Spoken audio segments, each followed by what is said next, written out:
حضرت بلال سے لوگوں نے کہا آپ نبی پاک سے متاثر کیسے ہوئے؟ تو جناب بلال کہنے لگے میں زیادہ لوگوں کو مکے کے لوگوں کو جانتا ہی نہیں تھا، جو کہ میری ڈیوٹی تھی گھر میں کام کرنے کی اور مجھے سخت سزا ملتی تھی امیہ بن خلف کی طرف سے، تو میں تو زیادہ لوگوں کو جانتا ہی نہیں تھا، کبھی مجھے موقع ہی نہیں ملا تھا باہر نکلنے کا۔ حضرت بلال کہتے ایک دن مجھے بخار چڑھ گیا بڑا تیز، میں لوگوں کو جانتا نہیں تھا، فرماتے مجھے تیز بخار چڑھ گیا تو ٹھنڈ بڑی سخت تھی، میرے مالک نے مجھے کئی کلو جو دیے پیسنے کو چکی پہ، کہتے میں بیمار تھا تو میں نے کچھ دوائی لی جو اس وقت موجود ہوتی تھی، تو میں نے ایک لحاف لیا، دودھ پیا تو مجھے نیند آ گئی، جب میں سویا تو میرا مالک آ گیا، اس نے آ کر کے مجھے سوئے ہوئے دیکھا تو کھینچ کر کمبل اتارا، کہنے لگا اب تیری سزا یہ ہے کہ تو کھلے میدان میں بیٹھے گا، وہاں چکی پیسے گا، اور دوسری سزا یہ ہے کہ تجھے قمیض پہننے کی بھی اجازت نہیں۔ حضرت بلال کہتے ہیں تیز بخار، ٹھنڈ کا عالم، اور جب میں چکی پیس رہا تھا تو رو رہا تھا۔ سیدنا بلال حبشی رضی اللہ تعالیٰ عنہ فرماتے ہیں میرے دروازے کے قریب سے رسول پاک گزرے اور مجھے ہائے ہائے کرتے دیکھا تو دستک دی،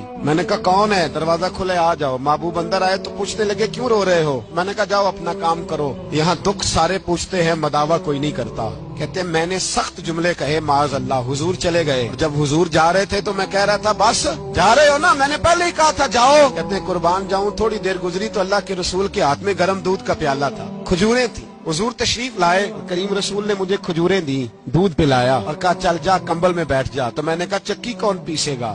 وہ تو بڑا مارے گا۔ مصطفیٰ کریم نے فرمایا تو بیٹھ رضائی میں اور آج تیرے حصے کی چکی میں پیسوں گا۔